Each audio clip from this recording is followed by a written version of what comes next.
ada surga. Saya ingat beberapa tahun lalu saya ada berziarah, berkunjung kepada salah satu guru saya, Habibana Zain bin Smith, Madinah. Luas, luar biasa, ibadah luar biasa. Habis selesai baca zikirnya bersama dengan kami, kisah-kisah orang-orang soleh sama anak-anaknya. Ada tamu, beliau akan temuin tamu. Yang diceritakan adalah hal-hal yang berbau ilmu, hal-hal yang bernilai ibadah, hal-hal yang mendekatkan orang pada Allah Subhanahu wa taala, mendoakan orang lain. Kemudian masuk lagi, mami kami sholat, kemudian dengarkan kami membaca Al-Quran, minta kami untuk baca beberapa hadis dari hadisnya Nabi Muhammad. Beliau kemudian menerangkannya. Dia bilang, saya kalau lagi bersama dengan ini, kalau kamu bisa hidup dengan cara seperti ini, kamu sudah akan berada dalam surga sebelum surga nantinya. Kata Allah tentang para kekasih-kekasihnya, ala inna awliya Allah la khaufun alaihim walahum yahzanun. Ketahuilah, sesungguhnya para kekasih-kekasih Allah Subhanahu wa taala la khauf alaihim, mereka enggak punya rasa takut, enggak punya walahum yahzanun, dan tidak pula bersedih hati. Kenapa begitu? Karena Allah telah memandang jiwanya dan memberikan cahaya dalam jiwanya, sehingga di dunia mereka berasa dalam surga tanpa takut, tanpa sedih. Di akhirat kelak mereka adalah para kekasih-kekasih Allah Subhanahu wa taala. Tanggamu tinggal bersama dengan suami, ayat kursi saat masuk dalam rumah. Adakah itu ada dalam rumah tanggamu? Ataukah semua orang yang ada di dalamnya seperti tidak peduli dengan urusan-urusan antara dia dengan Allah Subhanahu wa taala? Saudaraku sekalian saya muliakan, rumahmu ketika di dalamnya ada ayat-ayat Al-Quran yang dibaca akan menjadi penanda bagi para malaikat-malaikat untuk mendoakan rumah tangga mengingat Allah. Ada hati yang sedang tadabbur Al-Quran. Coba dilihat rumahmu gimana? Ada Qurannya apa enggak? Adakah anakmu membaca Al-Quran di dalam rumah? Enggak Ustazah, soalnya udah gede-gede sibuk sekolah. Bu, kalau kamu lihat anakmu sibuk-sibuk sampai lupa sama Quran, sebelum kamu ngomel-ngomel sama dia, kamu liatin diri kamu, sibukmu dengan apa? Sibukmu dengan apa? Scroll Shopee? Sibukmu dengan apa? Al-Quran. Yuk, mulai kita baca. Nggak apa-apa, biar selembar, 2 lembar, nggak apa-apa. Sore baca apa? Malam sebelum tidur Al-Muluk. Itu sekurangnya ayat Al-Quran yang kita baca. Pagi baca surat Yasin. Kata Nabi, siapa yang kepengen urusannya dipermudah sepanjang hari, awalilah dengan baca surat Yasin. Terutama untukmu yang orang tuamu sudah berpulang ke rahmatullah, atau kaum kerabatmu sudah berpulang ke rahmatullah, pagi-pagi hari hadiahkan untuk mereka surat Yasin.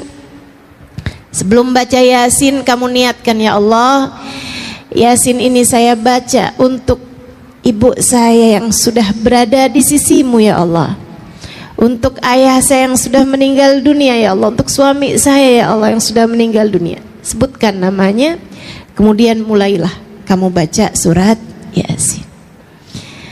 Iqra'u ala mautakum Yasin, kata Nabi Muhammad, bacakanlah Yasin untuk orang-orang yang sudah meninggal dunia di antara kalian.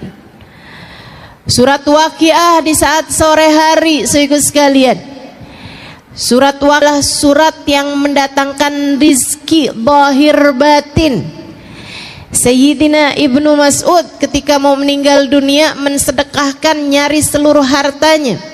Ditanya oleh para sahabatnya, wahai Ibnu Mas'ud, kalau semua hartamu kamu sedekahkan, apa yang kamu tinggalkan untuk keluargamu? Beliau menjawab, inni taraktu lahum suratul Waqiah, aku telah meninggalkan kepada mereka surat Al-Waqiah. Aku pesankan kepada mereka untuk selalu membacanya setiap hari, sebab aku mendengar baginda Nabi Muhammad SAW mengatakan, la faqra ma'al waqiah, tidak ada kefakiran bersama dengan surat Al-Waqiah. Pengen rezeki lancar zahir batin, jangan jauh-jauh dari baca surat Waqiah. Insya Allah. Malam sebelum tidur, boleh habis maghrib, boleh habis isya, kamu baca surat Al-Mulk, surat Tabarakal Muluk. Saudara sekalian yang saya muliakan, surat Tabarak ini pendek aja 30 ayat. Akan tetapi kata Nabi Muhammad, 30 ayat hiyal munji'ah hiya syafi'ah min adzabil qabr. 30 ayat dia dapat menyelamatkanmu dari segala macam kubur. Biasakan untuk mengerjakan ketaatan di dalam rumah. Ajak anak-anakmu untuk melakukannya. Kasih tahu suamimu untuk dapat melakukannya. Untuk Allah turunkan rahmat sehingga dengannya kamu merasakan ada surga dalam rumah tanggamu. Ketaatan jangan tinggal, sholat berjamaah jangan tinggal. Bu, saya ingat beberapa tahun yang lalu ketika tadi yang saya sampaikan, Habibana Zain bin Smith, guru saya di Madinah, beliau beberapa tahun yang silam masih sering berkunjung ke Indonesia bersama dengan istri beliau yang saat ini sudah meninggal dunia, almarhumah Hubabah Maryam, wanita bijaksana yang saya ceritakan juga di buku Bidadari Bumi yang kedua. Beliau, ibu-ibu saudaraku sekalian, dulu tuh kalau beliau datang ke Indonesia, saya kalau beliau ada di Indonesia kayak berasa ngantor sama beliau. Di pagi sampai sore gitu, sampai malam bahkan saya bersama dengan beliau. Saya menerjemahkan beliau, saya bicara dengan beliau seperti seorang anak yang sedang dididik oleh ibundanya. Alhamdulillah, rahmat Allah begitu besar buat saya. Hubah orang yang datang kepada beliau untuk semacam curhat. Kayak itu orang kalau ketemu beliau bawaan pengen curhat aja gitu. Sekarang saya tahu rasanya. Orang juga kalau ketemu saya bawaan kayak pengen curhat aja. Saya pernah telepon saya itu salah sambung. Maksudnya saya mau nelpon orang lain, ternyata kenanya orang lain. Orang yang saya salah sambung telepon itu aja curhat sama saya. Sama perempuan-perempuan yang kebanyakan menceritakan tentang rumah tangganya yang sudah seperti neraka. Bu, saya kasih tahu padamu, itu yang curhat-curhat, yang rumah tangganya berantakan, yang dalam rumah tangganya itu sudah hampir pecah karena sudah tidak ada lagi keharmonisan dalam rumah tangga, dengan segala macam keruwetan, permasalahannya dari suami yang selingkuh, istri yang jatuh cinta dengan laki-laki yang lain, atau bahkan terjerumus kepada hal-hal yang dosa, atau suami yang kemudian jadi dekat dengan narkoba dan seterusnya. Permasalahan-permasalahan yang sangat banyak dalam rumah tangga membuat saya yang waktu itu baru menikah beberapa bulan jadi mikir gitu, apa nggak salah keputusan yang saya ambil ini ya. Sehingga sekalian, namun subhanallah, dari setiap kali saya menerjemahkan Hubabah, karena masalahnya mereka curhat pakai bahasa Indonesia, Hubabahnya nggak ngerti bahasa Indonesia. Hubabah jawab pakai bahasa Arab, orang yang dicurhatin kagak ngerti. Jadinya mau nggak mau saya yang harus jadi penterjemahnya gitu. Saya terjemahkan kata per kata, bahkan saya terjemahkan kalimat per kalimat. Tiap Hubabah bisa saya ngomong langsung saya terjemahin, dia ngomong saya terjemahin gitu terus seperti itu. Sehingga sekalian saya muliakan, dari begitu banyak pertanyaan-pertanyaan yang ditanyakan balik oleh Hubabah, saya membuat satu kesimpulan. Ada satu pertanyaan yang selalu ditanyakan sama beliau, kalian di rumah sholat berjamaah apa enggak? Dan subhanallah, jawabannya selalu saja tidak. Bapak tanya balik, tapi kalian sholat? Jadi rupanya yang punya banyak permasalahan dalam rumah tangga adalah orang-orang yang di dalam rumahnya tidak ada sholat berjamaah, ada taat yang ditinggalkan. Sampai ketika saya sedang berduaan dengan beliau, dengan Hubabah Maryam, saya tanya, Hubabah, apa kaitan antara sholat berjamaah sama rumah tangga gitu? Kenapa setiap orang yang dalam rumah gitu? Kata Hubabah, ya Halimah, ma sami'ti qaul Rasulillah sallallahu alaihi wasallam, kamu nggak pernah dengar nak hadisnya Nabi Muhammad alaihi wasallam, la tusawwuna sufufakum aw la yakhtalifanna qulubakum, hendaklah kalian ratakan soft salat kalian atau akan bercerai-berai hati kalian. Jika soft tidak rata saja membuat hati bercerai-berai, bagaimana pula dengan yang tidak sholat berjamaah sekalian? Sholat berjamaah menyatukan hati. Kamu kalau kepengen rumah tanggamu berada dalam surganya, laksanakanlah sholat dengan berjamaah di dalam rumahmu itu. Insya niat apa enggak niat nih kira-kira? Mulai kapan sholat berjamaahnya? Sekarang.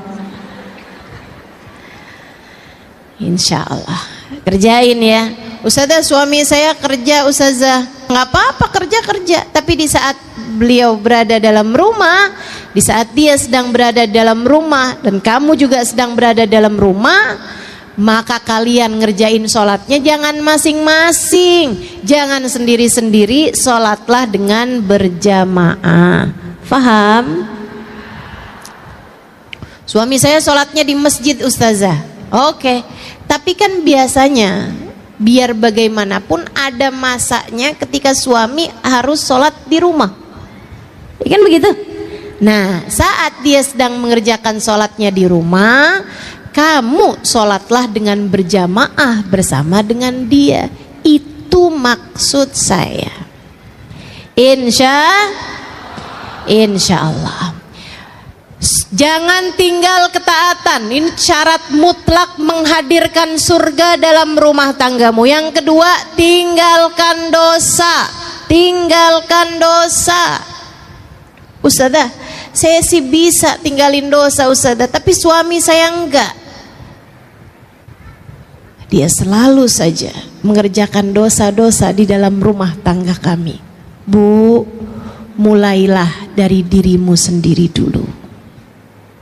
Mulailah dari dirimu sendiri dulu. Tinggalin dosa-dosa. Saya nggak ngerjain dosa ustazah. Yakin? Ngomelin suami kamu pikir bukan dosa? nilep duit suami ketika kamu lagi nyuci baju, terus nemu ternyata di saku bajunya ada uangnya, kamu pikir nggak dosa? Ustazah, emang itu dosa ya? Bukannya rezeki istri soleha? Yuk tinggalin dosa. Bu, saat kamu bohong, kamu pikir itu nggak dosa? Dosa. Al-mu'min la yakdzib, kata Nabi Muhammad. Orang mukmin nggak bohong. Orang mukmin nggak bohong. Orang mukmin nggak bohong. Saya ulang-ulangin ini ibu, orang mukmin nggak bohong. Sengaja saya ulangin terus, orang mukmin nggak bohong. Biar kamu ingat dalam pikiran kamu, orang mukmin gak bohong. Saat kamu nanti mau berbohong, entah kepada anakmu, entah kepada suamimu, entah kepada siapapun, kamu ingat ucapan saya, orang mukmin gak bohong. Sebab ucapan saya adalah apa yang telah disampaikan baginda Nabi besar Muhammad sallallahu alaihi wasallam ketika beliau ditanya, wahai Rasulullah, yaznil mu'min, apakah orang mukmin ada yang berzina? Kata Nabi Muhammad, bala wa yatub, ya ada orang mukmin berzina kemudian dia bertaubat. Ya Rasulullah, yasrikul mu'min, apakah orang mukmin ada yang bisa nyuri? Ada, kata Nabi Muhammad, wa yatub, tapi kemudian dia bertaubat dari apa yang dia lakukan.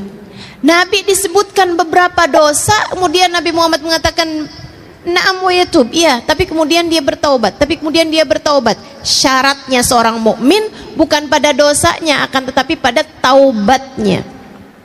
Bukan artinya, oh berarti nggak apa-apa ya Ustazah ngerjain perbuatan-perbuatan dosa. Bukan begitu. Akan tetapi orang mukmin mungkin pernah mengalami masa lalu yang kelam, akan tetapi kemudian dia bertaubat dari masa kelamnya tersebut. Ketika ditanya, ya Rasulullah, yakdzibul mu'min, apakah orang mukmin bisa berbohong? Nabi Muhammad mengatakan, la, al mu'min la yakdzib, enggak, orang mukmin enggak bohong.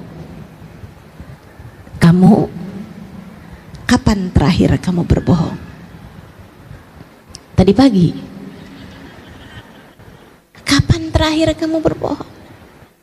Ibu-ibu saudaraku sekalian, saya muliakan, berapa banyak kebohongan yang telah kamu lakukan. Kamu kepengen rumah tanggamu berada dalam surganya, tinggalkan kebohongan. Jangan bohong. Jangan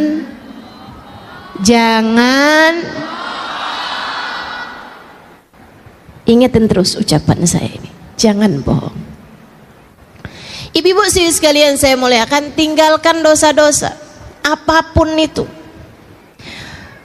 Kamu kecewa karena suamimu telah menduakan hatimu dan sebagaimana mestinya, tidak memberi kepadamu apa yang kamu harapkan, hingga satu hari ketika suamimu sudah tertidur di sampingmu, ada pesan masuk.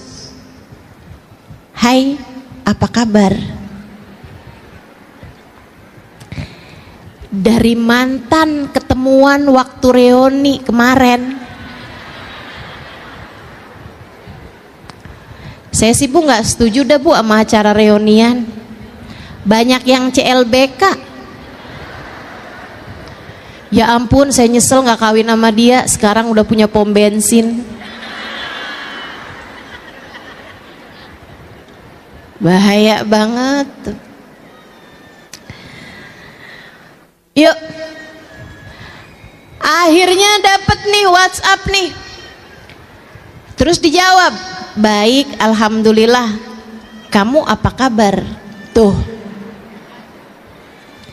lanjut dah. Baik. Kamu udah makan belum? Ada urusan apa setengah 11 malam tanyain orang udah makan apa belum? Kamu kemudian lihat suamimu itu, nggak pernah nanyain sih udah makan apa belum. Lah orang makannya barengan. Saudaraku sekalian yang saya muliakan, kemudian berlanjutlah apa yang kamu sebut diawali dengan khianat hati, selingkuh batin. Teman-teman saudariku sekalian yang saya muliakan, ini adalah pintu pembuka untuk sebuah dosa besar bernama zina. Dari saling sapa, kemudian ketemuan, kemudian entah apa yang akan kamu kerjakan. Kamu gak pernah tahu. Setan itu sudah profesional mengganggu hamba-hambanya. Jangan pernah buka pintu untuk masuknya setan di dalam urusan rumah tanggamu. Jangan. Bisa jadi laki-laki lain lebih ganteng, lebih perhatian, lebih baik, lebih soleh, tapi dia bukan suamimu. Kunci surgamu tidak berada jalan surga ketika kamu taat baik padanya, jalan neraka ketika kamu menghina dia, ketika kamu tidak memperlakukan dia dengan semestinya. Jangan terbiasa mengerjakan dosa dalam rumah tanggamu. Angkat dah dosa-dosa, tinggalkan dosa. Pasti akan lebih damai, pasti akan lebih harmonis, pasti akan banyak turun rahmatnya Allah Subhanahu wa ta'ala kepada rumah tanggamu. Yang ketiga, teman-teman sekalian, yang pertama tadi apa? Jangan tinggal taat. Yang kedua apa? Berada di dalam surganya dalam rumah tanggamu. Apa kaitannya Ustazah? Apa kaitannya? Ini saya ceritain. Apa kaitannya? Saya punya teman. Dia seorang daiyah, seorang ustazah di Australia. Teman saya kan banyak, Bu, jangan ngiri. Seorang daiyah di Australia. Satu waktu saat kedatangannya di Indonesia, dia cerita. Namanya Ustazah Ummu Abdurrahman. Dia cerita bahwa dia itu berdakwah di Australia dan ada banyak di antara orang-orang yang mulai masuk dalam agama Islam, sehingga dia banyak mentalkin orang-orang. Sering banget datang ke rumah dia, duduk di ruang tamunya. Bahkan di saat dia lagi nggak ada dalam rumah.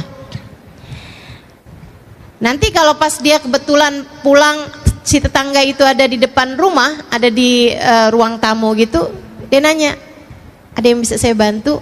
Oh iya, saya kehabisan garam, boleh minta garammu? Dikasihin. Mah kamu buat duduk aja gitu, kayak tenang banget. Saya nggak ngerti kenapa.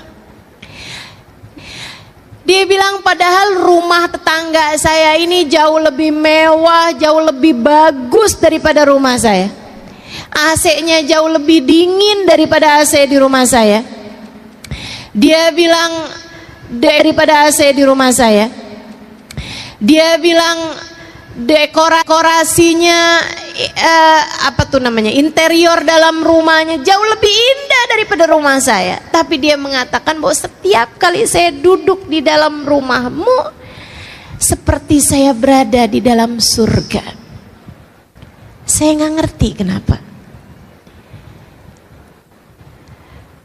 Dia bilang, saya pun kemudian kasih tahu sama dia tentang Islam dan lain sebagainya. Tapi dia mengatakan, kenapa di rumah umat Islam kebanyakannya seperti berada di dalam surga? Kenapa? Karena umat Islam dalam hatinya punya cinta kepada Nabi Muhammad. Kenapa begitu? Kenapa kalau orang dalam hatinya punya cinta kepada Nabi Muhammad, kenapa bikin hati orang jadi adem bahkan ketika berada di dalam rumahnya? Karena Nabi Muhammad, Allah mengatakan tentangnya, a'udzubillahi minasyaitonirrajim, wa ma arsalnaka illa rahmatan lil alamin. Dan tidaklah kami utus engkau wahai Nabi Muhammad melainkan sebagai bentuk kasih sayang kami, rahmat kami di atas muka bumi ini. Maka teman-teman saudaraku sekalian, kalau dalam hatimu punya rasa cinta yang besar kepada Nabi Muhammad, senang baca sholawat kepada Nabi Muhammad, bakalan adem hatimu dan bakalan adem pulalah rumahmu. Yang terakhir, kalau kamu kepengen rumah tanggamu jadi tempat turun hujan rahmatnya Allah, menjadikan rumahmu ada surga di dalam rumahmu, saudariku sekalian yang saya muliakan, terakhir, cobalah belajar untuk memiliki akhlakul karimah, akhlak yang baik kepada siapapun. Bangun akhlak yang bagus, bangun akhlak yang baik. Ucapan kasar, kalimat yang menyakitkan hati, tinggalkan. Marah-marah, apalagi nggak jelas marahnya sebabnya apa, tinggalkan. Tinggalkan. Semua bentuk dari akhlak-akhlak yang buruk itu adalah penyebab dari rumahmu seperti berada di dalam neraka. Cobain belajar buat punya akhlak yang baik. Kalau ada suami lagi marah, liatin aja. Liatin aja. Kemudian kalau dia marah-marah, ngomong-ngomong yang gak enak gitu, Bu, kamu dengerin aja tapi gak usah percaya. Gak usah percaya.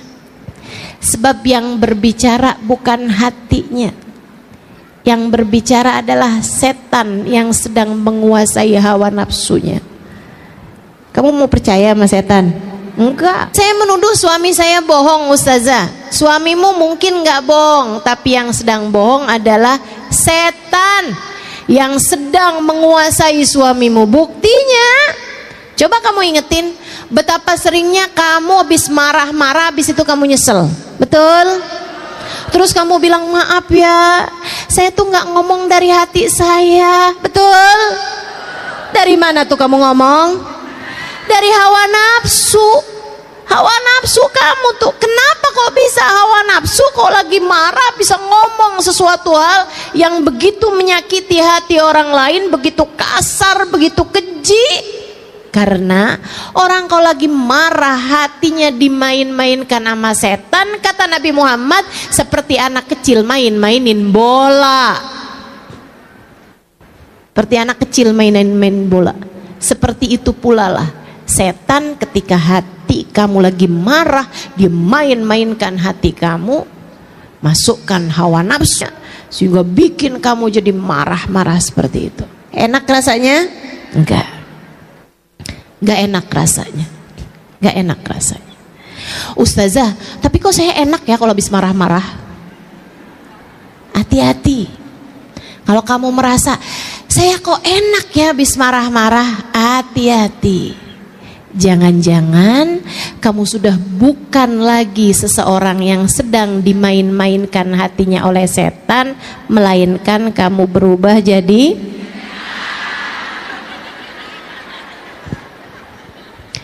yang seneng kalau lagi marah-marah itu setan, Bu, bukan manusia. Jadi ibu-ibu saudaraku sekalian yang saya muliakan, yuk bismillah, akhlak kamu diperbaiki sama anak, ngomong yang enak, sama suami ngomong yang enak. Kalau lagi kepengen ngomong yang gak enak, Bu, pamitan aja dulu, pergi wudhu. Kalau wudhu gak mempan juga pergi mandi. Kalau mandi gak mempan juga berendam aja dulu. Ustazah bercanda enggak? Saya enggak bercanda. Saya enggak bercanda. Innal ghadab minas setan itu sesungguhnya kemarahan itu dari setan, dan setan itu terbuat dari api. Tidak ada yang dapat memadamkan api selain air. Maka apabila seseorang di antara kalian sedang marah, segeralah pergi berwudu. Kata Nabi begitu. Kata para ulama, kalau wudu enggak mempan juga, mandi deh kamu. Adem. Kalau kamu udah selesai wudhu nih, kamu ketemuin anakmu, kamu ketemuin suamimu, liatin, udah lebih adem hatinya. Nah kalau belum adem juga, itu dia, masuk lagi kamar mandi, mandi dulu aja. Tar tanyain sama suaminya, kamu katanya mau ngomong apaan? Tar, Mama katanya mau bicara sama saya. Mama mau ngomong apaan? Tar nak.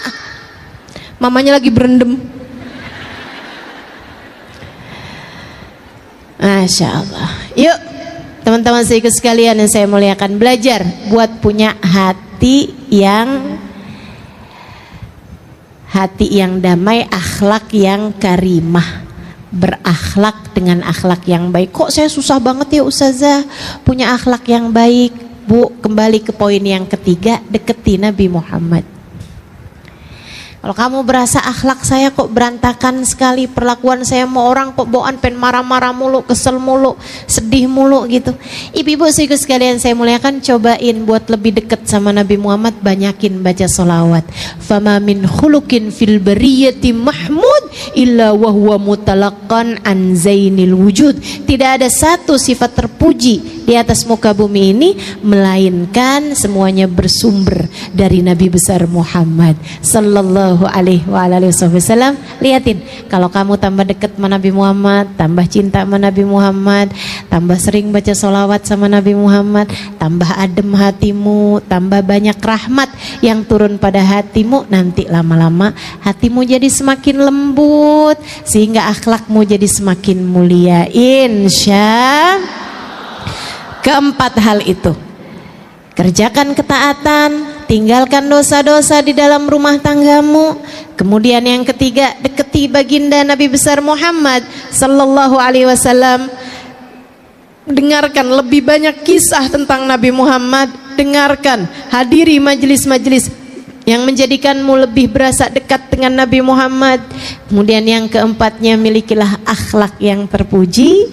Keempat hal tersebut jika ada di dalam rumah tanggamu akan menjadi surga sebelum surga nantinya.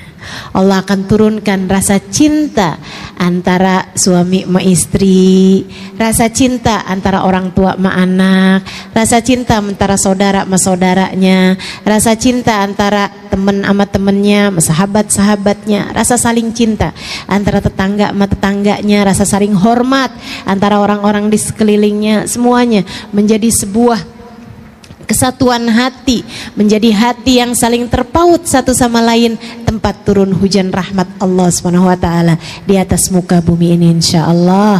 Semoga rumahmu menjadi rumah tempat turun hujan rahmat Allah di atas muka bumi ini. Ala hadhihi niyah wa bikulli niyatin salihah jami'ah syamilah ila hadratin Nabi Muhammad sallallahu alaihi wa ala alihi wasallam. Al-Fatihah. Bismillahirrahmanirrahim. Alhamdulillahirabbil alamin.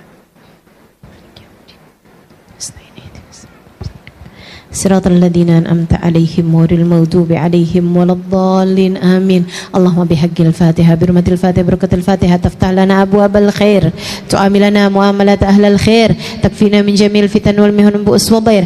Innaka wali kulli khair mutafaddil bi kulli khair bi rahmatika ya arhamar rahimin.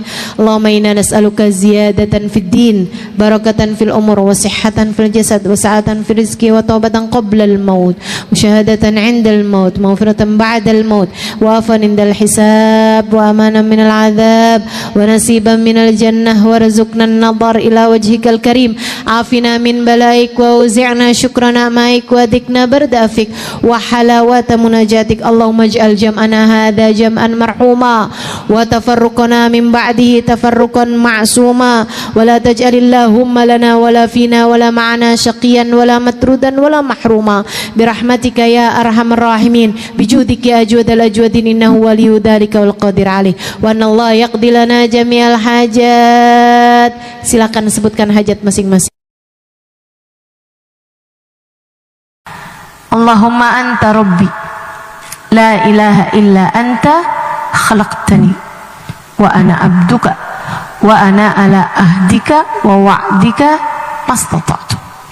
Ya Allah, Engkaulah Tuhan kami, la ilaha illa anta, tak ada Tuhan kecuali Engkau. Khalaqtani, Kau yang menciptakan aku. Fa ana abduk, maka aku adalah hambamu ya Allah. Wa ana ala ahdika wa wa'dika mastata'tu. Aku ya Allah berada dalam penepatan janji denganmu. Aku ya Allah berada dalam perintah yang akan aku taati mastata'tu, sekemampuanku ya Allah. Abu'u laka bi ni'matika alayya, ya Allah, Engkau datang dengan bertubi-tubi kenikmatan darimu. Wa abu'u bi dzambi, tapi aku lagi-lagi datang padamu dengan membawa dosa. Faghfirli, ampuni aku ya Allah. Fa innahu la yaghfirudz dzunuba illa anta, sungguhnya tak ada yang dapat mengampuni dosa kecuali Engkau. Istighfarnya Nabi besar Muhammad sallallahu alaihi wasallam mengingatkan kita bahwa kita adalah hambanya Allah dan bahwa Allah subhanahu wa ta'ala adalah Tuhan kita. Kamu hidup dari Allah dan untuk Allah. Kamu hidup dari Allah dan akan kembali kepada Allah. Maka jangan pernah lupa tujuan ini. Jangan pernah lupa tujuan hidupmu.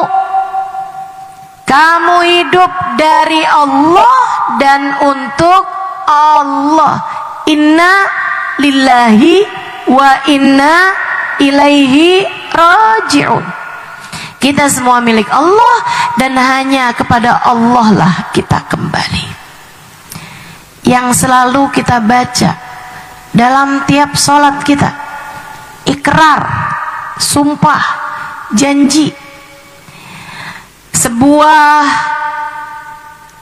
ucapan yang menjadi prinsip kehidupan kita. Kita ulang-ulangi tiap 5 waktu sholat kita. Inna sholati wa nusuki wa mahyaya wa mamati lillahi rabbil alamin. Sesungguhnya sholatku ini, bukan hanya sholat ini aja sih, wa nusuki, seluruh ibadahku, bahkan bukan cuman yang ibadah aja, mahyaya, hidupku semuanya. Aku makan, aku bangun, aku keluar rumah, aku pulang lagi ke rumah, aku nikah, aku punya anak, aku mengurusi suamiku, aku mengurusi anak-anakku, membesarkan mereka.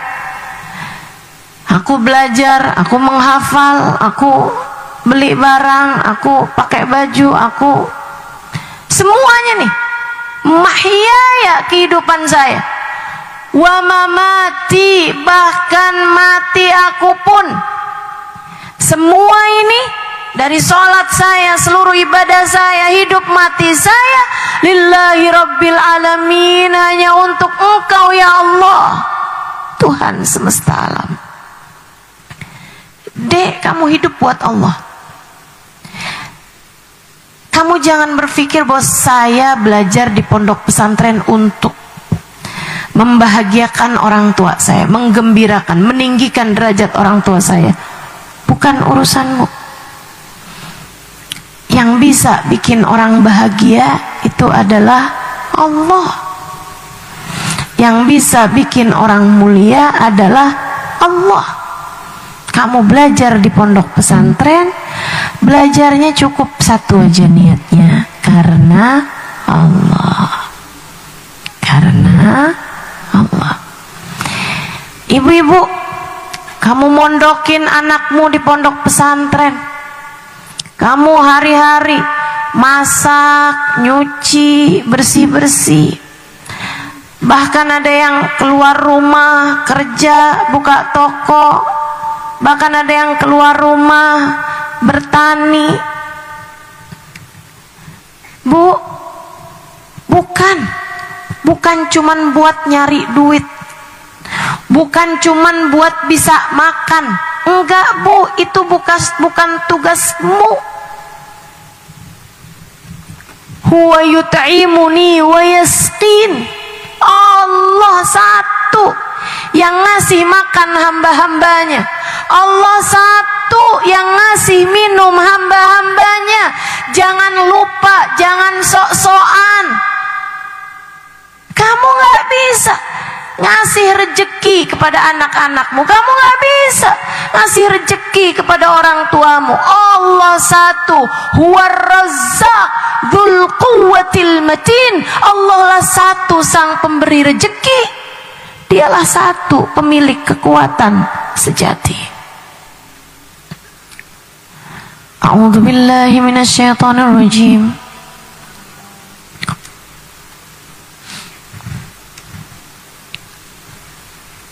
Rizqukum fis samai wa ma tu'adun. Rezeki kalian sudah selesai diatur dari langit. Rezeki kalian sudah selesai diatur dari langit. Dalam salah satu hadis qudsi Allah bilang, nggak nambah dengan ibadah seseorang, nggak kurang dengan kefasikan seseorang. Rezeki udah kelar diatur dari langit. A'udzu billahi minasyaitonir rajim. Ma min dabbatin fil ardi illa 'ala Allahi rizquha wa ya'lamu mustaqarraha wa mustawda'aha. Ibu, kalau kamu ngerasa, Ustazah, itu mah buat orang-orang yang nyari rezekinya gampang. Kalau yang kayak buat saya nih Ustazah, kalau rezeki nggak dicari, kalau rezeki kita nggak pontang-panting, nggak bisa dapat rezeki Ustazah. Bu, kamu lupa. Bahkan sejak kamu berada di dalam rahim ibumu, Allah menyampaikan rezeki kepadamu. Jangan mau pikiran kamu dirusak sama apa yang orang-orang sampaikan zaman sekarang ini. Jangan. Percayanya sama Allah aja. Kalau kamu nggak kerja, kamu nggak bisa hidup. Siapa bilang? Siapa bilang? Ibu-ibu saudaraku sekalian saya muliakan, bahkan semut di dalam batu, di dalam lautan di waktu malam nggak akan mati kecuali sesudah rezekinya sampai padanya. Allah yang ngasih rezeki. Kamu di dalam kandungan ibumu aja Allah ngasih rezeki sama kamu. Ibu-ibu saudaraku sekalian yang saya muliakan, ketika kamu bayi, Bu, masa harus belajar sama bayi? Mestinya kamu yang jauh lebih ngerti, jauh lebih pinter daripada bayi. Bayi itu nggak bisa ngapa-ngapain, nggak pusing bikin rezeki. Dia kalau lapar tinggal nangis saja. Ibunya akan datang untuk menyampaikan rezeki Allah kepadanya. Ibu-ibu saudaraku sekalian, yang ngasih rezeki adalah Allah. Kamu hidup dari Allah, kamu kembali kepada Allah. Dengerin saya, Bu. Saya ngomong berdasarkan ilmu. Dengerin saya.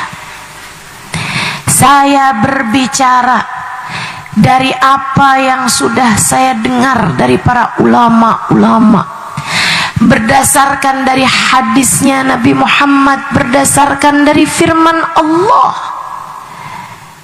yang turun untuk mendidik hati, yang turun untuk mendidik pikiran, yang turun untuk mendidik kehidupan. Saya menyampaikannya dari hati. Maka simak benar-benar pakai hati. Kamu hidup dari Allah, dan kamu ketika mati hanya akan kembali kepada Allah. Yang gak dibawa mati, jangan bela mati-matian. Yang gak dibawa mati, gak usah sampai segitunya kamu kejar-kejar, gak usah segitunya kamu pertahankan, gak usah segitunya kamu bela mati-matian. Yang gak dibawa mati, jangan kejar ngejar mati-matian. Jelas? Dek, jelas. Sampai segala tahajud di waktu malam mintanya dunia melulu. Sampai segala puasa mintanya dunia terus. Sampai semua doa mintanya dunia aja. Duit aja yang kamu minta. Gak malu apa? Ayo, yang bener hidupnya. Hidup kita bukan sebercanda itu. Hidup kita bukan seremeh itu. Kita tercipta dari Allah dan hanya kepada Allah kita akan kembali. Yang serius jalanin hidup. Yang serius jalanin hidup. Masa belajar ngafalin hadis, ngafalin ayat cuman biar nanti saya dapat kerjaan yang bagus, punya duit. Gak gitu deh, gak gitu. Gak gitu. Gak gitu. Ibu-ibu masak ini itu capek-capek sampai bilang kerjaan kenapa sepanjang jalan. Gak ada habis-habisnya. Kalau ditanya tujuannya apa? Biar suami gak kawin lagi, Ustazah. Ayolah. Kamu hidup bukan buat suamimu. Kamu hidup bukan buat anakmu. Kamu hidup bukan buat orang tuamu. Kamu hidup buat Allah Jalla Jalaluhu wa ta'ala ta'zamatuh. Kalau datang ajal menjemputmu, tidak suami, tidak anak, tidak orang tua, semua akan kamu tinggalkan. Apalagi cuman sekedar kalung, gelang, handphone, rumah, mobil, semua nggak akan ada yang kamu bawa, Bu. Nggak ada yang akan kamu bawa, Dek. Semuanya akan kamu tinggalkan begitu saja. Nggak ada. Kamu hanya akan kembali kepadanya. Bayangkan betapa sia-sianya jika semua waktumu, semua tenagamu, bahkan semua rasa cintamu hanya untuk urusan yang akan kamu tinggalkan begitu kamu masuk dalam kuburan. Kalau semua yang kamu lakukan dunia hanya untuk dunia, maka bekal mana yang akan kamu bawa masuk dalam kuburmu? Kalau semua yang kamu inginkan di dunia adalah untuk dunia, lantas apa yang akan kamu bawa masuk ke dalam alam kuburmu? Dan Bu, Kak, Dek, nah, gak ada yang mikirin bekalan untukmu selain dirimu sendiri.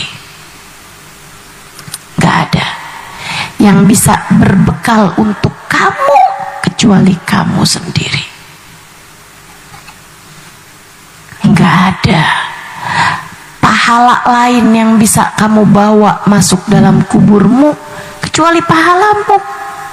Sebagaimana yang akan kamu bawa masuk ke dalam alam kuburmu dari dosa adalah dosamu sendiri. Kamu sendirian dihisab. Kamu sendirian yang bakal ditanya sama malaikat. Maka hidupmu lillahi ta'ala, hanya untuk Allah subhanahu wa ta'ala. Carilah keridhoannya, carilah cintanya, carilah kasih sayangnya. Kejar. kejar ridha Allah, kejar cinta Allah, kejar kasih sayang Allah. Kamu gak punya kesempatannya selain saat sekarang, saat hidupmu di atas muka bumi ini. Kamu gak bisa, tardah saya mau tahajud di malam pertama saya masuk dalam kuburan. Gak bisa, gak bisa. Ntar saya mau sedekah, tar kapan? Ya kira-kira seminggu pertama lah di dalam kuburan. Bisa begitu? Nggak bisa. Semua yang akan kamu bawa dalam kubur, ridha Allah, kasih sayang Allah, kamu persiapkan di masa hidupmu yang entah sisa berapa lagi ini. Maka nggak usah segitunya mak jabatan, nggak usah segitunya mak uang, nggak usah segitunya mak cinta manusia. Kejar yang semestinya dikejar, Allah Subhanahu wa ta'ala. Tapi saya kasih tahu nih, rahmatnya Allah itu tinggi. Saya kasih tahu, wa rahmatullahi qaribun minal muhsinin. Rahmat Allah itu dekatnya buat hamba-hamba yang baik-baik. Rahmatullah qaribun minal muhsinin. Rahmat Allah tuh dekatnya buat orang yang sudah mencapai derajat ihsan. Apa itu derajat ihsan? Anta'budallah ka'annaka tarah, fa illam takun tarah fa innahu yarak. Ihsan adalah kamu beribadah kepada Allah seolah kamu melihat Allah, mencapai maqam musyahadah. Fa illam takun tarah, kalau kamu belum bisa sampai maqam musyahadah, fa innallaha yarak. Ketahuilah Allah selalu memandangmu, maqam muraqabah. Orang-orang yang hidupnya sudah mencapai maqam musyahadah, para nabi, para wali, atau maqam muraqabah, orang-orang soleh yang sungguh-sungguh benar-benar soleh, rahmat Allah, ridha Allah dekatnya buat mereka. Buat saya yang masih punya banyak dosa, buat kamu yang kayaknya kurang lebih sama saya, Bu, Kak, Dek, Nah, ridha Allah, kasih sayang Allah masih rada jauh buat kita.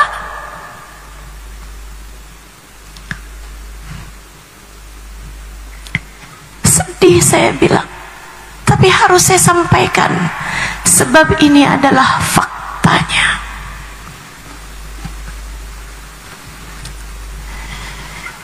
Ini adalah faktanya. Ridha Allah agak jauh buat kamu, buat saya juga, yang matanya masih senang lihat yang haram,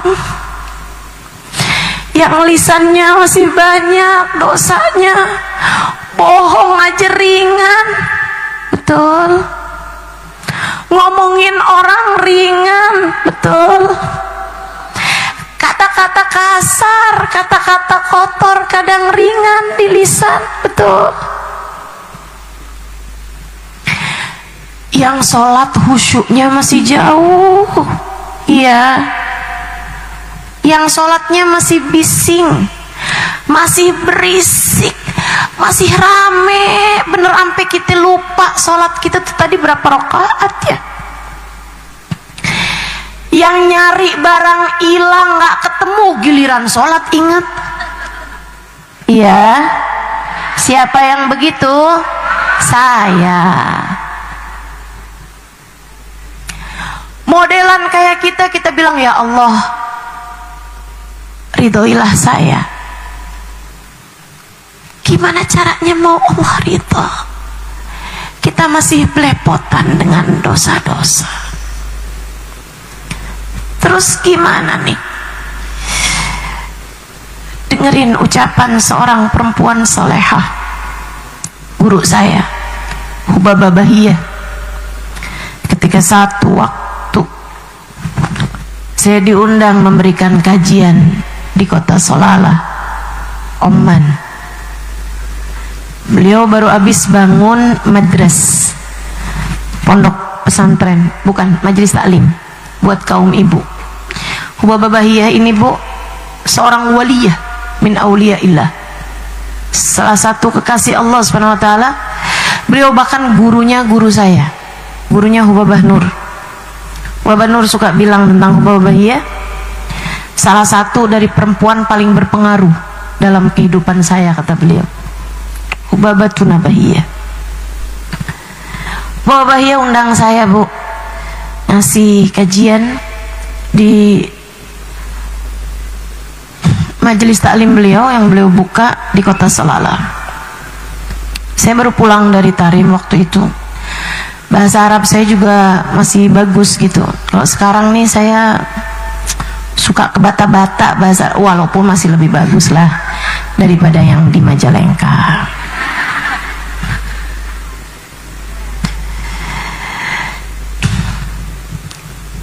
Satu waktu, satu hari saya menyampaikan, tiap hari ganti-ganti pelajarannya. Setiap kali ngajar samping saya Hubabah Bahiyah. Waktu itu saya ngajarnya juga masih di bawah karena belum sakit. Sekarang nih mohon maaf kalau ngajar harus duduk di kursi. Kadang-kadang suka malu gitu kan. Tapi dimarahin dokter saya. Memang harus duduk di kursi. Teman-teman sekalian, saya ngajar samping saya guru saya Hubabah Bahiyah. Hari itu saya ngasih kajian tentang sholat khusyuk, tentang sholat, kemudian saya sampaikan mengenai sholat khusyuk. Ceritalah saya tentang sholatnya orang-orang yang khusyuk-khusyuk. Ada Sayyidina Abu Bakar Sakran yang kalau sholat pernah dioperasi harus minum khamr, zaman itu belum ada bius. Beliau minta dioperasi dalam keadaan sholat saja. Jadi kalau sholat setara dibius, nggak sadar apa-apa, nggak ngerasain apa-apa dari khusyuknya mengerjakan sholat. Saya cerita tentang sholatnya Sayyidina Ali Zainal Abidin ibn Husain bin Fatimah bintun Nabi sallallahu alaihi wasallam, cicitnya Nabi Muhammad sallallahu alaihi wasallam, yang sholat rumahnya kebakaran, hangus. Beliau tidak keluar dari sholatnya karena nggak sadar rumahnya kebakaran. Habis selesai sholat ditanya, kenapa engkau nggak keluar, kamu udah teriak-teriak. Beliau bilang, al-hatni an-narul kubro, di depan saya ada api yang jauh lebih besar sehingga api yang kecil ini nggak kelihatan sama saya. Saya lagi cerita tentang sholat khusyuknya hamba-hamba Allah, mic saya direbut sama Hubabah Bahiyah. Guru saya, Bu, bebas. Kalau sekarang ada yang ngerebut mic saya pertahankan. Teman-teman sekalian, beliau bilang, musykidah ya Halimah, musykidah. Enggak gitu Halimah, enggak gitu. Bawa bayi bilang begitu. Kayak yang enggak gitu cara mainnya, nak, enggak gitu. Peraturannya enggak gitu. Saya tanya sama beliau pegang mic nih sekarang. Maksudnya gimana, Bapak? Haula salatuhum hum. Atau Hubabah Bahiyah, mereka, ketinggian kamu bahasnya. Sholat mereka itu adalah sholat mereka, nggak bakalan pernah jadi sholatnya kita. Kamu jangan ngarep satu hari sholat rumah kamu kebakaran kamu nggak berasa.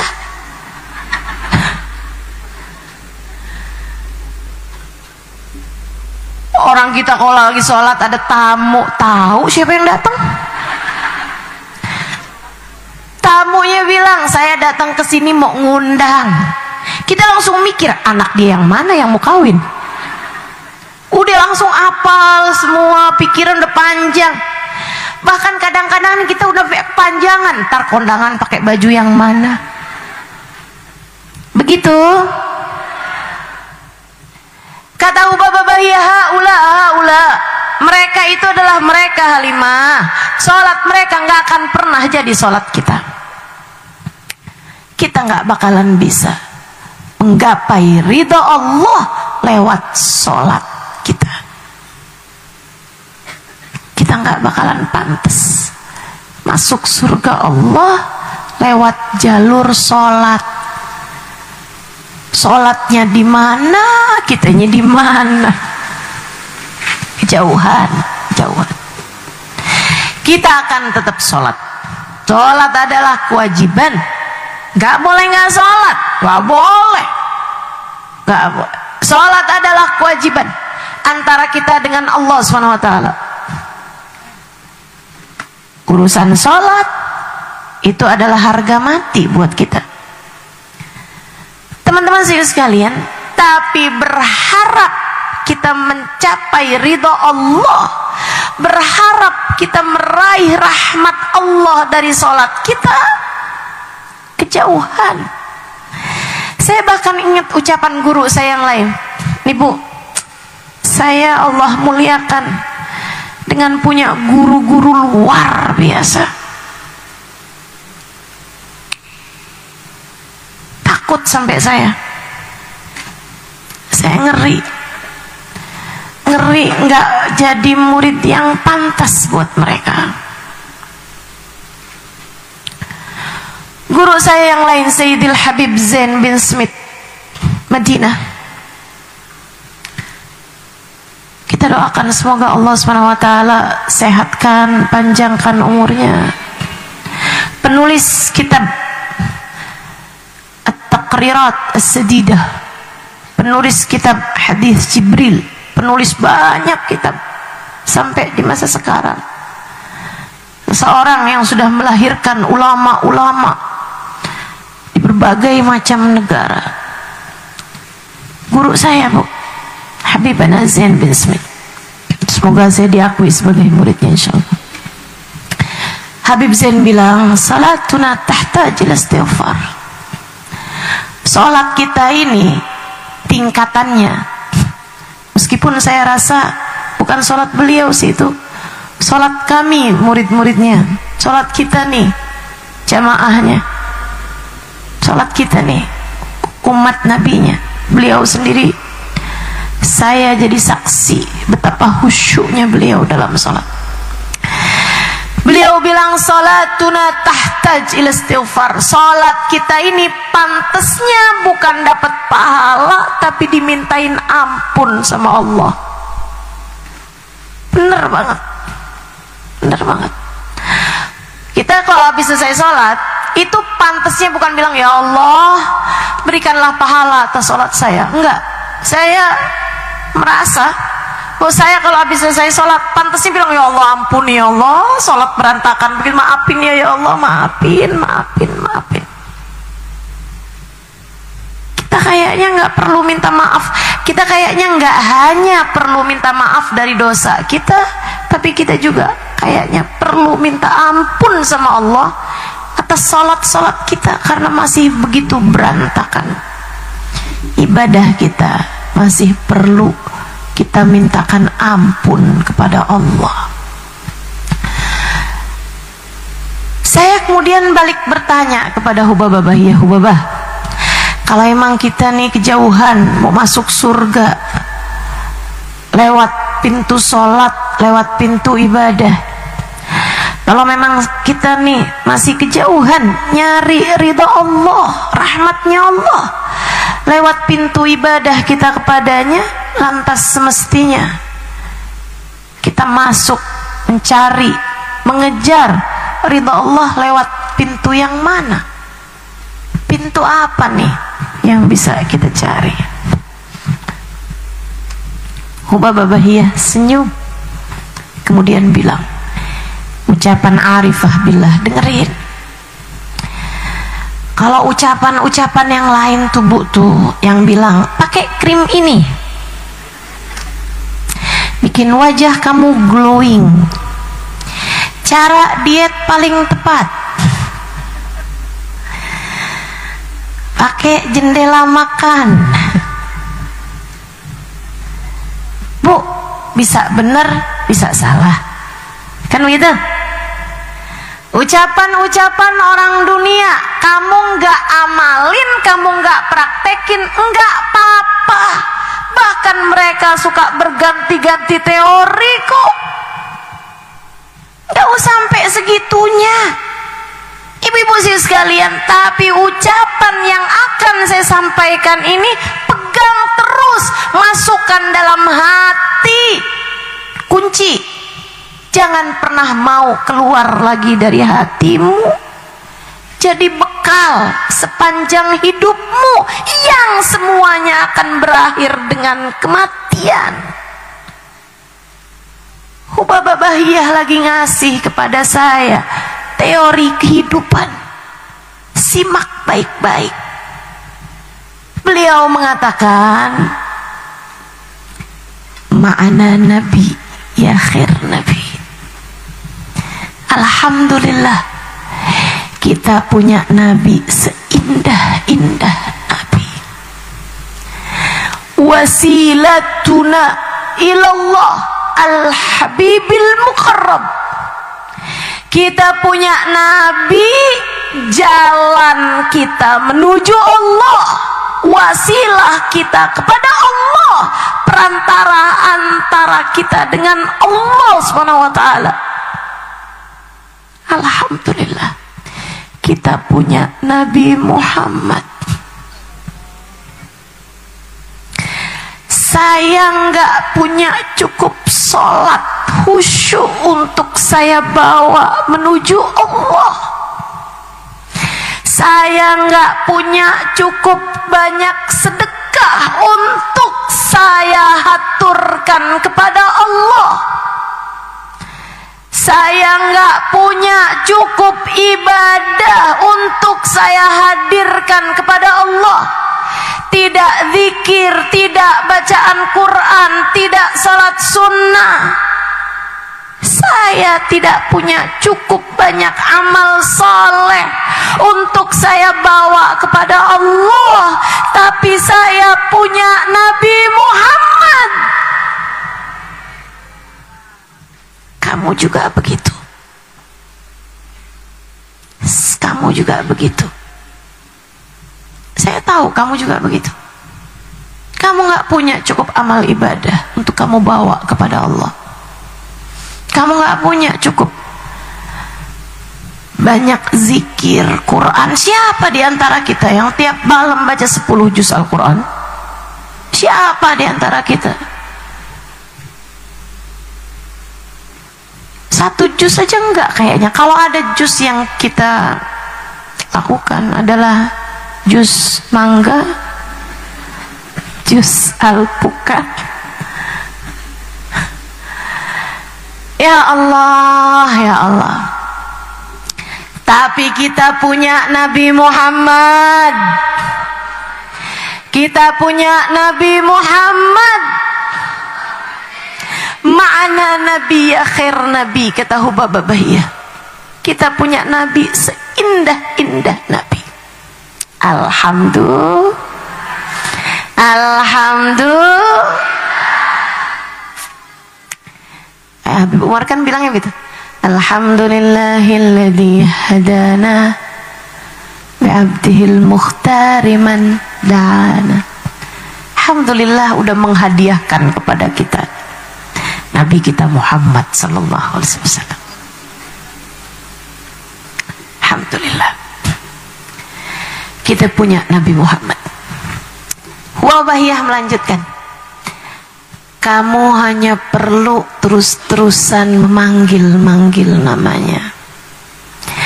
Kamu hanya perlu terus-terusan mengetuk-ngetuk pintunya. Terus aja Halimah ketukin pintu. Zuki ala babi Rasulillah. Terus ketuk-ketuk pintu Nabi Muhammad sallallahu alaihi wasallam. Nanti nak, kalau kamu sering ngetuknya, kalau kamu terus bersimpu di pintunya, manggil-manggil namanya, mengetuk-ngetuk pintunya, dia akan berbelas kasih padamu. Dibukanya pintunya, dipapahnya kamu, dituntunnya kamu, dibawa menuju Allah. Saat itulah kamu akan selamat. Saat itulah kamu akan dibawa olehnya menuju ridha Allah. Saat itulah Allah akan merahmatimu, Allah akan mencintaimu.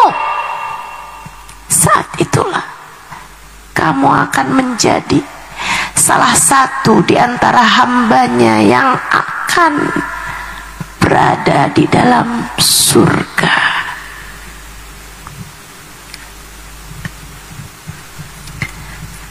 Saya pembelajar yang baik, walaupun belum tentu jadi ustadzah yang baik.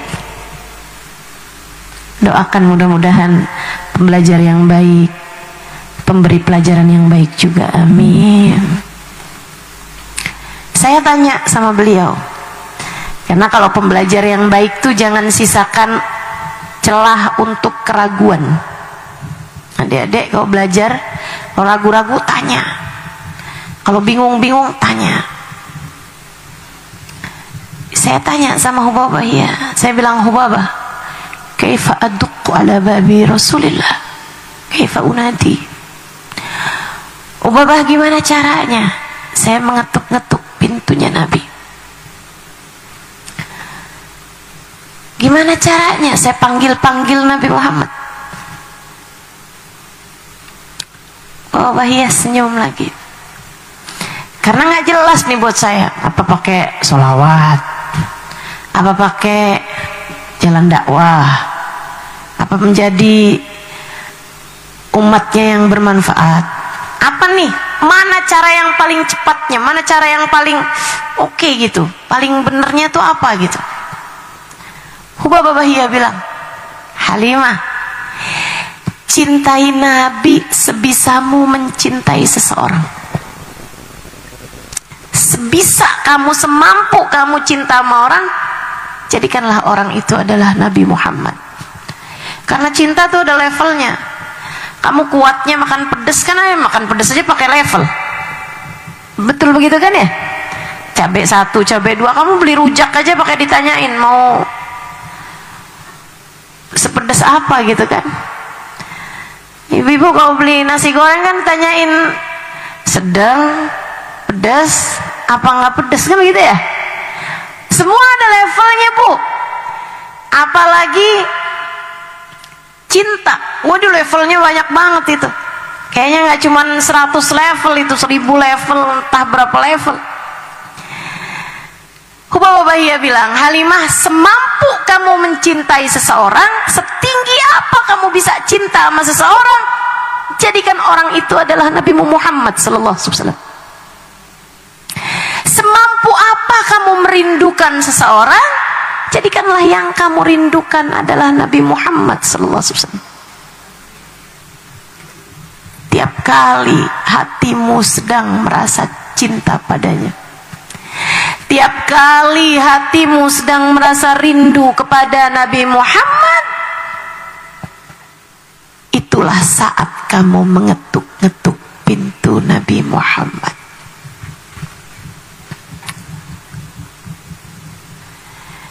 Saya jadi mikir, karena saya emang kerjanya tukang mikir.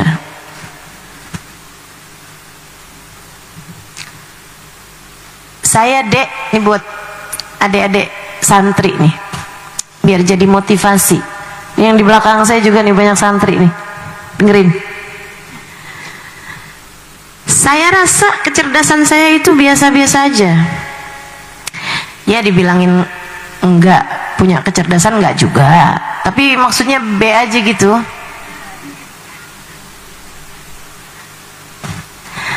Ini kan adik-adik sekarang kan banyak yang pada pengen biar bisa jadi ustazah. Dan banyak gitu. Saya pernah dikasih tahu sama seorang guru ngajar TK. Dia bilang, saya lagi tanya, saya minta anak-anak buat nulis TK apa SD gitu ya, minta nulis cita-cita. Ada yang jawab, jadi Ustazah Halimah. Ini saya kasih tahu nih sekarang buat adik-adik yang punya cita-cita pengen jadi ustazah gitu ya. Saya nggak punya kecerdasan banyak, biasa aja. Saya juga nggak punya kemampuan menghafal banyak, enggak. Tapi saya suka mikir. Saya seneng ilmu.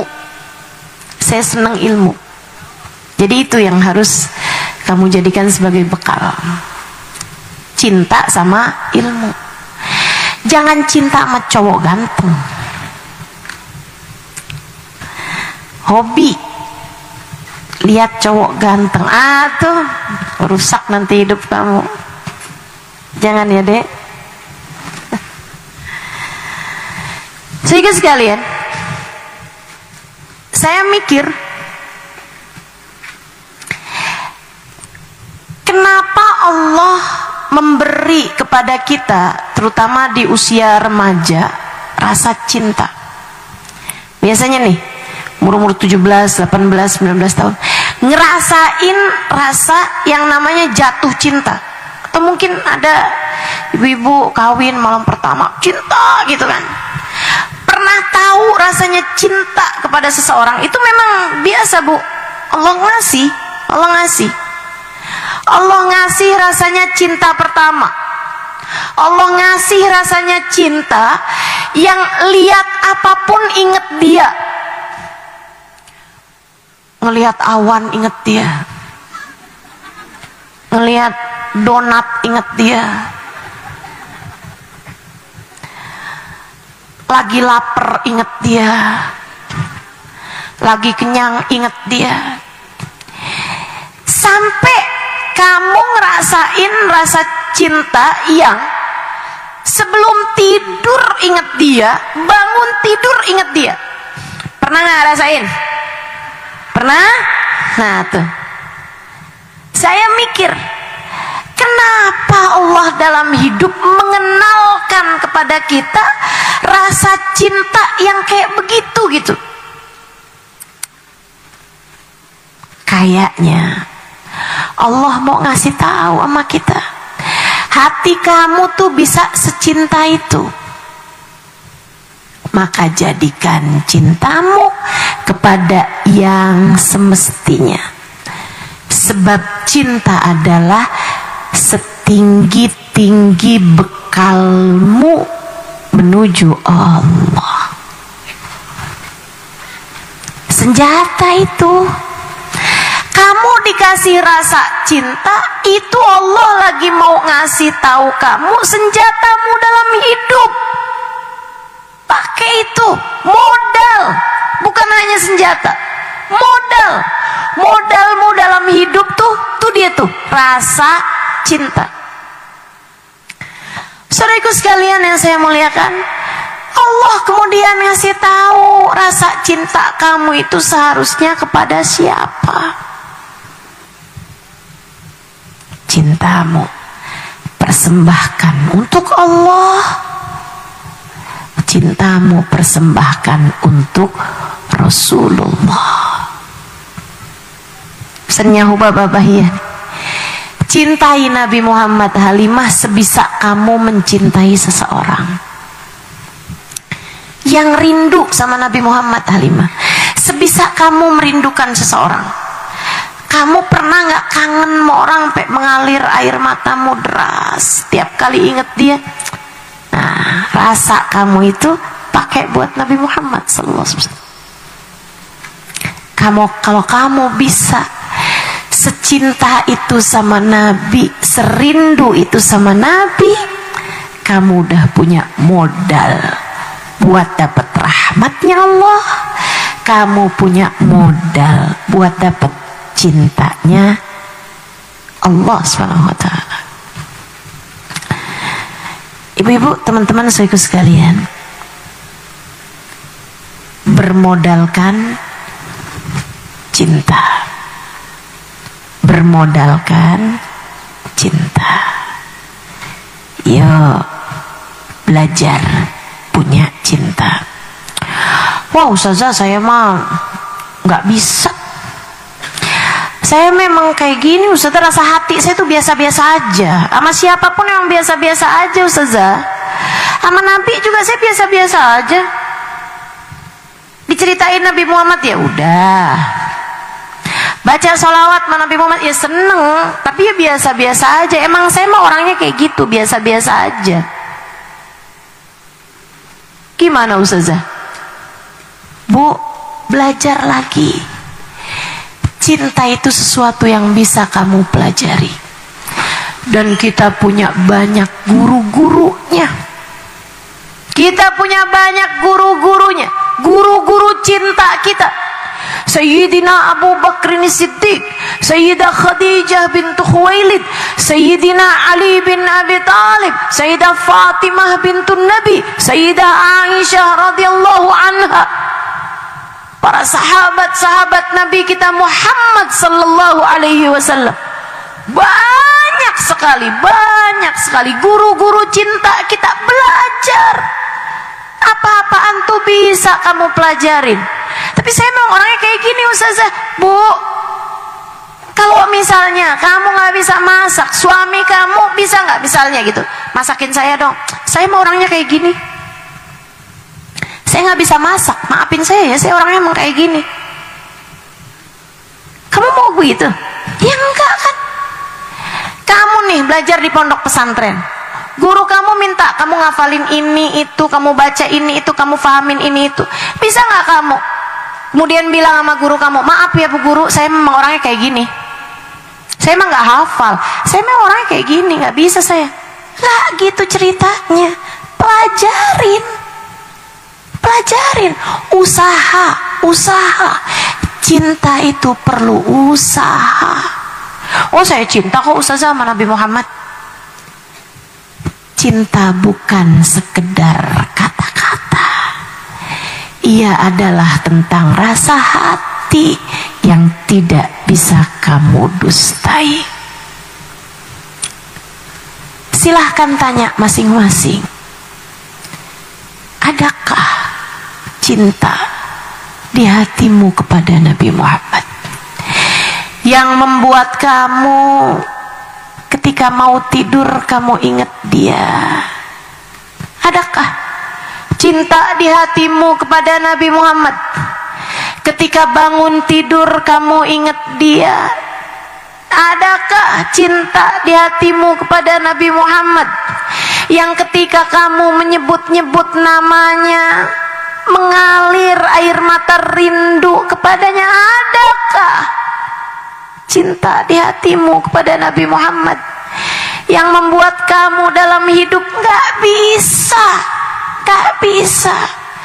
kalau disuruh gak inget sama Nabi Muhammad tuh gak bisa. Seperti mana kamu nih seorang ibu, banyak bukan di sini para ibu yang punya anak, bisa nggak kamu kalau disuruh dalam hidup kamu lupa sama anakmu? Bisa nggak? Nggak bisa bukan? Kayak gitu loh namanya cinta. Kayak gitu namanya cinta. Nggak bisa kamu nggak inget sama anak kamu. Dalam sehari semalam bisa nggak kamu lupa sama anak kamu? Nggak bisa. Ingat terus, pasti lihat makanan ini ya, kesukaan anak saya nih. Ada kejadian mungkin ingat sama anak kamu, pasti aja. Bahkan yang cintanya gede-gede sama anaknya, melihat makanan kesukaan anak saya nih, mau kamu makan di majelis karena disuguhin, nggak bisa. Saya bawa aja dah, saya bawa pulang. Anak saya seneng banget nih makanan ini. Bukan begitu kamu? Hati kamu bisa secinta itu sama orang. Yang saya mau sampaikan adalah, jadikan yang kamu cintai itu adalah Nabi Muhammad sallallahu alaihi wasallam. Kalau kamu ngerasa belum memilikinya, belajar. Gimana cara belajarnya Ustazah? Saya kan udah nggak mungkin mondok pesantren lagi. Bu, sekarang itu belajar semudah membalik telapak tangan. Handphone kamu tuh rata-rata udah bisa ada YouTube-nya. Betul begitu? Ada TikTok-nya, ada Instagram-nya lah, Bu. Yang didengerin jangan lagu dangdut mulu.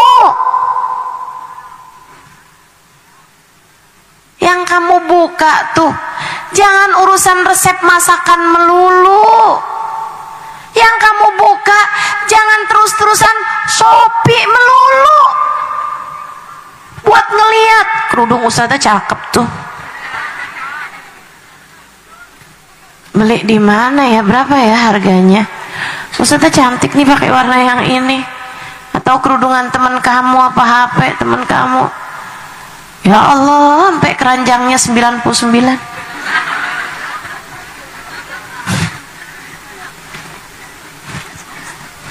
Kayak Asmaul Husna kata Ustazah Budur nih. Yang 99 itu biarin Asmaul Husna aja. Jangan keranjang belanjaan.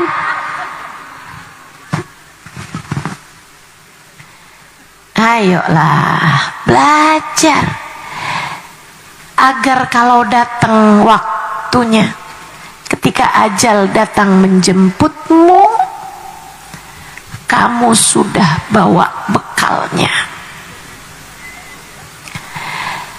Kan kamu gak bisa bawa bekal sholat, kan gak pantas. Sholat kita masih berantakan. Kan kamu gak bisa bawa masuk dalam kuburan, bawa sedekah kamu seberapa? Bukankah kamu bilang kamu nggak bisa pulang bawa zikir, bawa Quran kamu nggak seberapa, zikir kamu nggak seberapa. Maka yang pasti aja pulang bawa Nabi Muhammad. Yang pasti aja bawa masuk ke dalam alam kuburmu Nabimu Muhammad sallallahu alaihi wasallam yang kamu cintai sepenuh hatimu. Yang kamu cintai sepenuh hatimu. Maka kamu bisa bawa pulang hadisnya Nabi Muhammad sallallahu alaihi wasallam. Almar'u ma'aman ahab. Seseorang di akhirat nanti bakal dikumpulkan dengan yang dia cintai. Bu, saya kasih tahu, yang di akhiratnya udah pasti selamat itu adalah Nabi Muhammad. Yang di akhirat gak bakal dikecewakan oleh Allah adalah Nabi besar Muhammad. Yang di akhiratnya sampai dalam kuburnya nih Bu nih, yang di masa sesudah kematian gak bakalan pernah disusahkan Allah adalah baginda Nabi besar Muhammad. A'udzu billahi minasyaitonir rajim. Yauma la yukhzillahu an-nabi walladzina amanu ma'ahu nuruhum yas'a baina aydihim wa bi aymanihim yaquluna rabbana atmim lana nurana waghfir lana innaka ala kulli syai'in qadir. Rabbana atmim lana nurana waghfir lana innaka ala kulli syai'in qadir. Yauma la yukhzillahu an-nabi walladzina amanu ma'ahu nuruhum yas'a baina aydihim wa bi aymanihim. Kata Allah, di akhirat nanti Allah nggak akan pernah susahkan Nabi Muhammad. Nabi Muhammad aja ya Allah yang nggak akan disusahin. Nabi Muhammad aja ya Allah yang akan diselamatkan, nggak sampai ngerasakan panasnya neraka, nggak sampai susah-susah saat hisab, nggak pernah susah-susah di padang mahsyar. Nabi Muhammad aja ya Allah. Bukan hanya Nabi Muhammad. Walladzina amanu ma'ahu. dan orang-orang beriman yang bersama dengan Nabi Muhammad. Beriman aja tapi di akhirat enggak bersama